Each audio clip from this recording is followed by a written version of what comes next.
And we're back. I don't know. We don't have an intro anymore.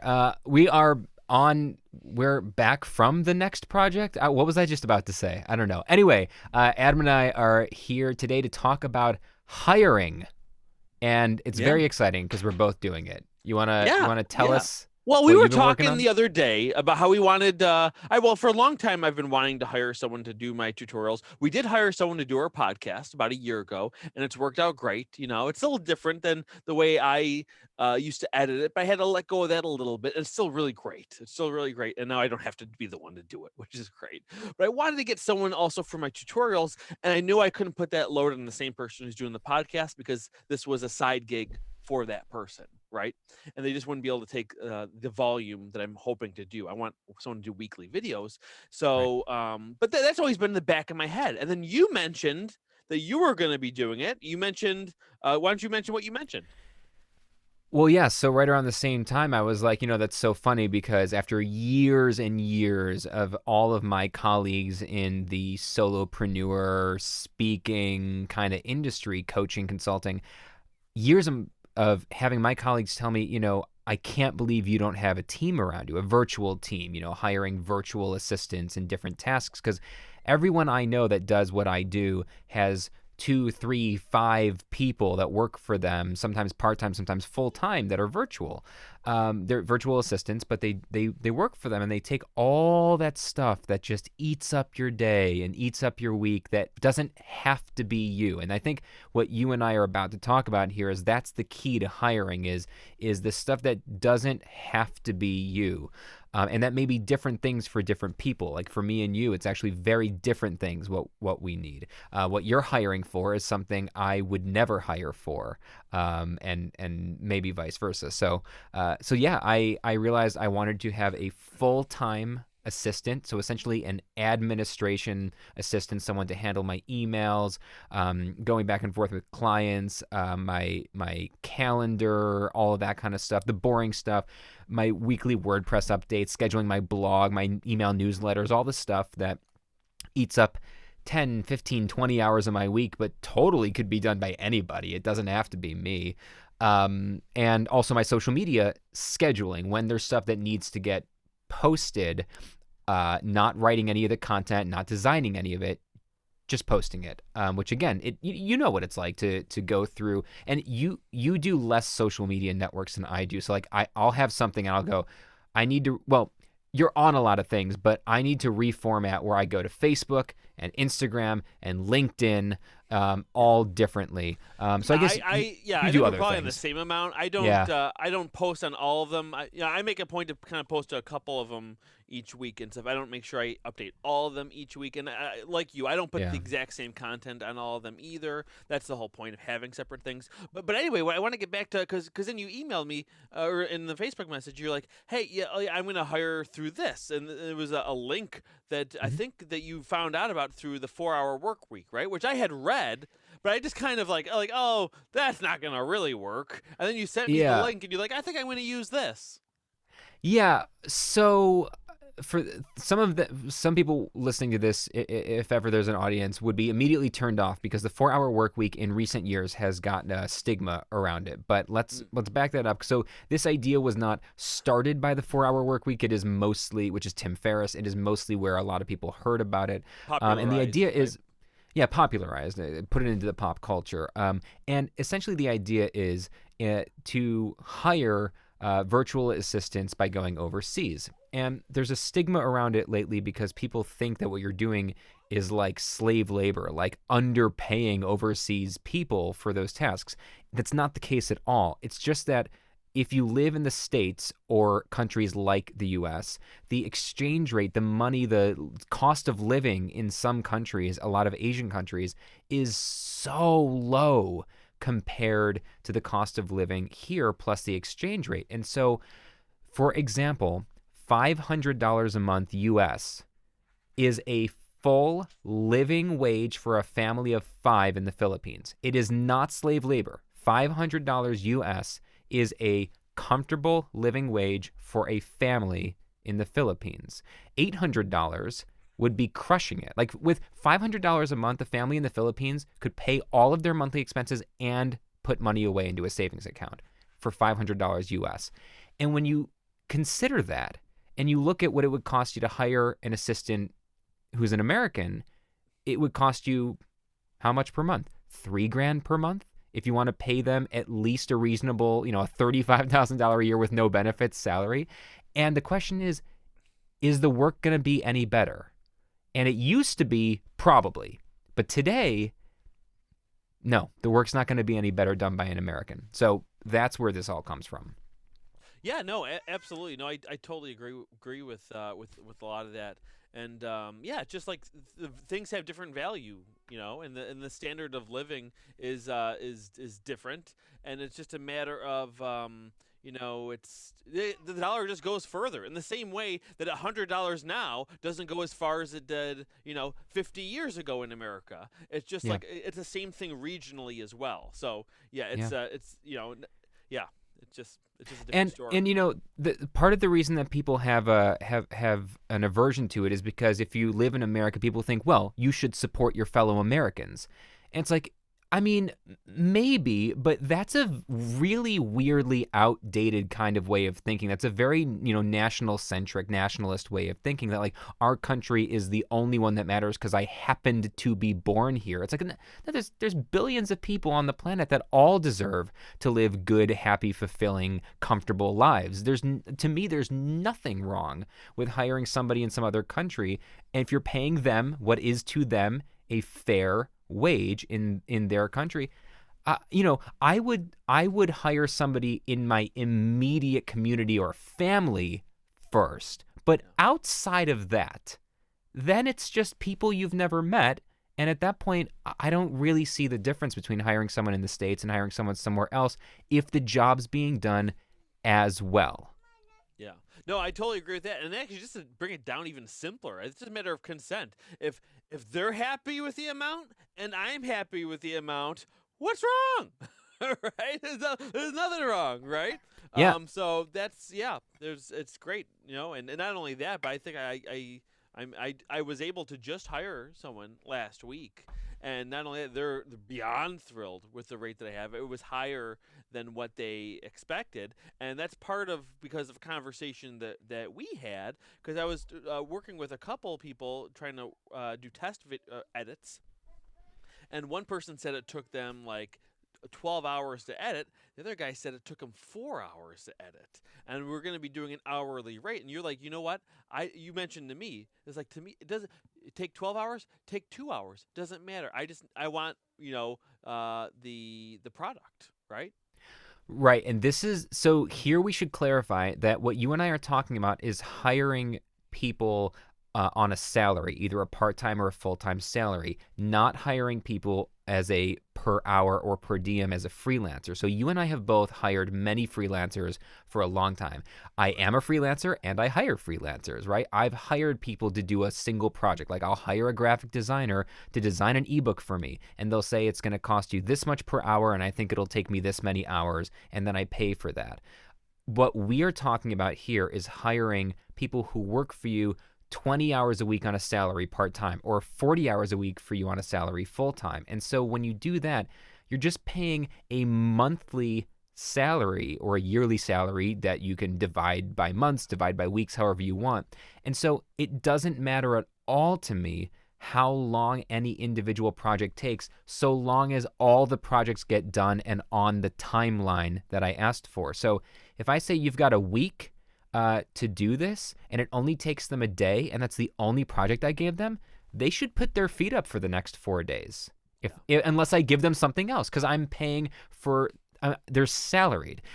Now, if they get it done in a day, and I gave them a week, and they say, "Hey, I finished this in a day. Is there anything else you need from me?" I'd probably go, "Well, yeah," because I'm paying them a salary, and otherwise they're just going to be sitting around with their feet up, right?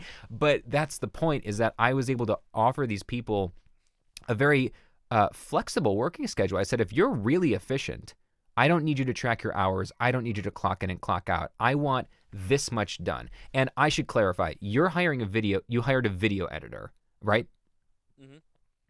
So I'm not hiring a video editor. I hired two people. I hired a part-time 20-hour-a-week graphic designer who is essentially going to be producing tons and tons of pieces of micro content for me. For those out there familiar with the Gary Vaynerchuk micro content model, I have tons of long form content like you do, Adam, but I have a lot more because my professional work is all long form. I have virtual magic shows and workshops and speeches and podcasts and all these things.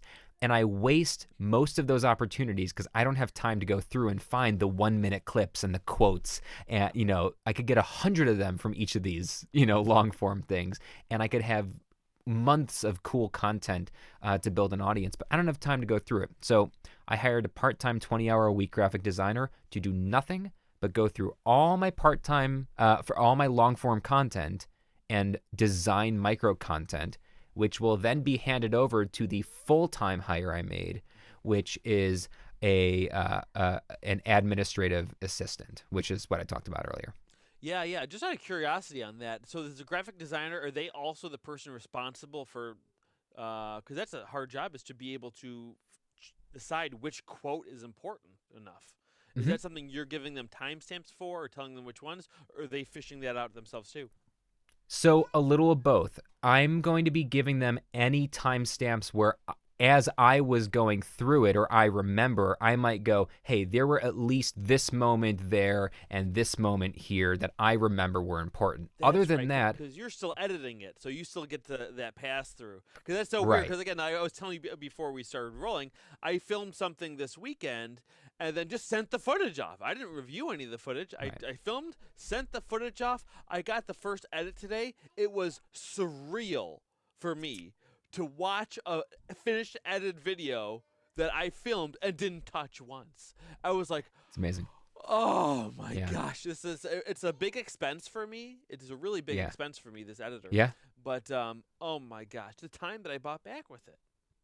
Yeah, right. And that's the whole point of doing this, is what you're buying is not the task. What you're buying is your free time, right? And that's the question. And this is something that my business coach said to me, which is one of these like, duh, it's just so obvious, but somebody needs to say the obvious thing once in a while for you to get it. And what he said to me was, he said, listen, figure out, he goes, go ahead and take your yearly salary. For me, he goes, figure out what you make a year on average, and I know what that is. And he goes, now figure out how many hours a week you work. I go, yeah, and I got a math degree, so it's no problem for me. He goes, now do the math and figure out how much you make per hour as a self-employed person. And I'd never done that before. So I went, okay, here's what I make per year, here's how many hours a week I work, and I did the math and figured out what I make per hour, as if it was some employer paying me a salary, what I make per hour. He goes, now here's the beautiful thing. If you hire anybody to do any of your tasks, to take them off of your hands, and you pay them less per hour than what you make per hour, you make money doing that. Yeah, that's Right? Now, yeah. you realize how amazing that is, right? And it's not immediately obvious why that's true, but it's true because you hand off that task and then you use the same hour you used to use that you're now paying less than what you make for to do something that's bigger, more important, that can be you. So you are literally making money as long as you're using the hours that you've got free to do high ticket tasks. Yeah, You're either literally high making money ticket by paying tasks, or someone again, else. something that only you can do, Right. right? Like again, like I can't outsource my filming because like it has to be me Right. making the puppet and doing that. So, what can I outsource? I can outsource the editing. So that's one thing. Right. That's the only thing I really could do. So, Right. And to that point, the one of the reasons I had hesitated for years in actually hiring anybody is because everyone kept telling me I needed to hire someone to edit my podcast. I needed to hire someone to edit my videos. And I kept getting pissed at that because to me, and this is a personal thing, to me, the story is in the edit. I don't think the story happens when I film the long form thing. I think the story happens when I cut it down and I decide what rhythm, what tone, where am I going to make cuts, how many, is it going to be quick cut, is it going to be, slow cut?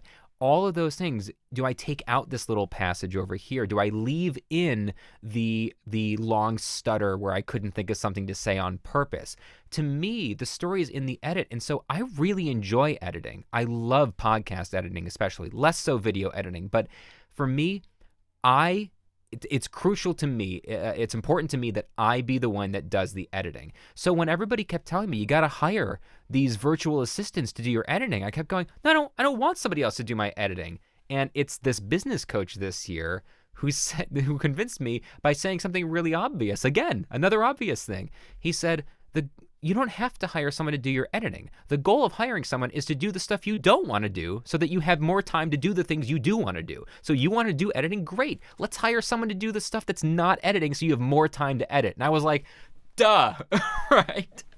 No, that's exactly right. And one thing I'll just say to that too is because I same thing. I loved doing the podcast editing. I could make it exactly the way I want. There was we really wanted ours to be a completely natural conversation. There's no jumps at all in the conversation, and so keeping that in a certain way and doing some fancy editing was something I really enjoyed doing. And this other guy, he's just lining it all up and he's flipping it back and forth. And if we ask for specific cuts, he'll do it.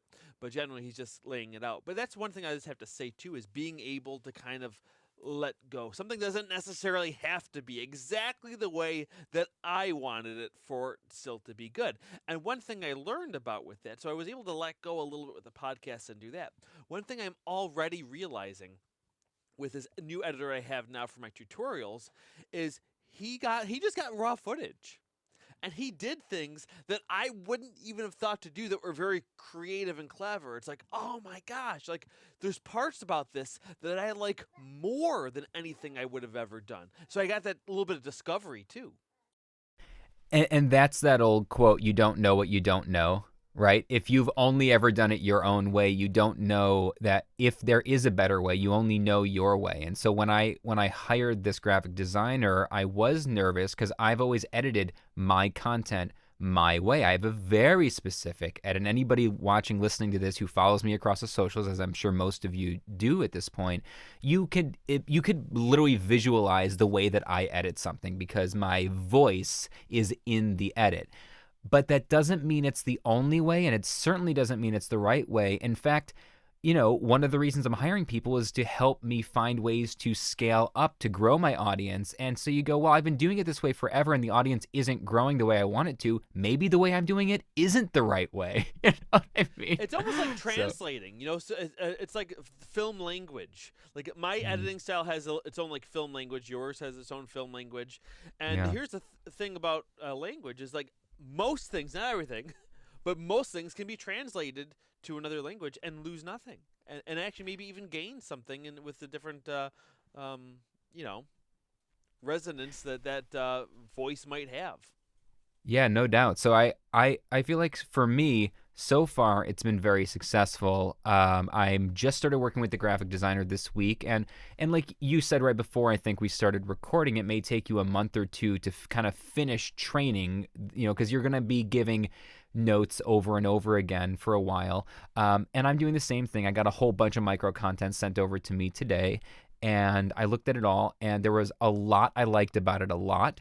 And the few things that I needed that were not good enough. And by not good enough, they're just simply things that had to be fixed, but they only have to be fixed once. I only had to say, from now on, do it like this.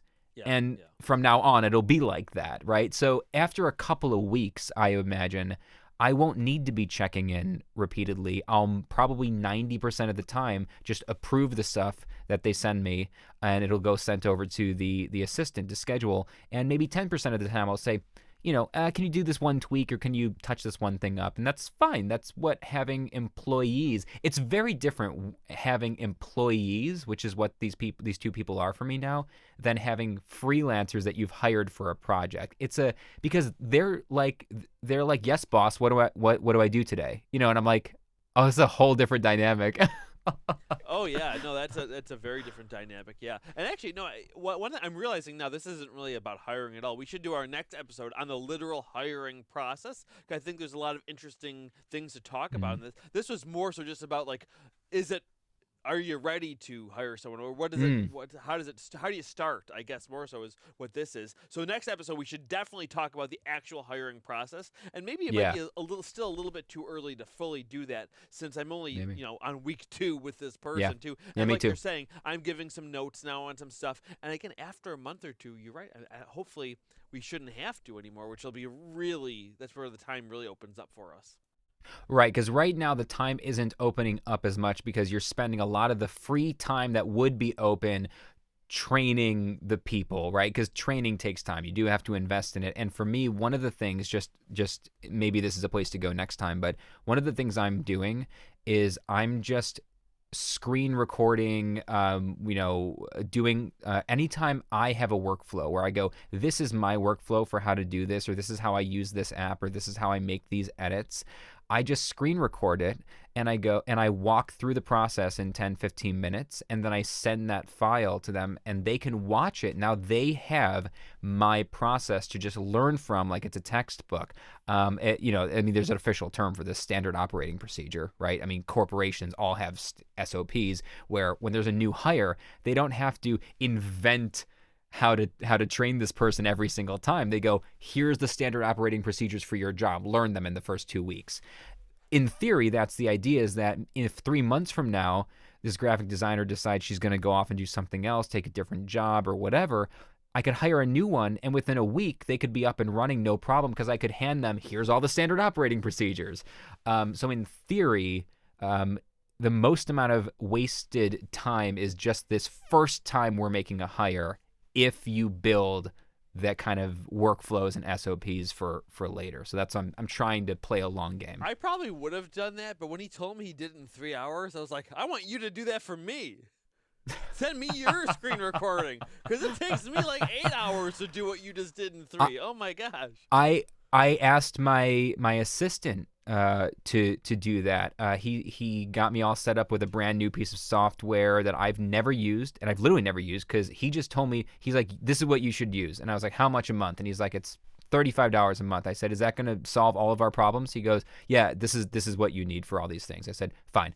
And I just paid for it, and I gave him access to it, and he set the whole thing up and got it all off and running. And after a couple of days, I said, hey buddy, I need you to build some SOPs for me on how to do all that stuff in case you fall off the face of the earth and I don't know how to run my own business anymore.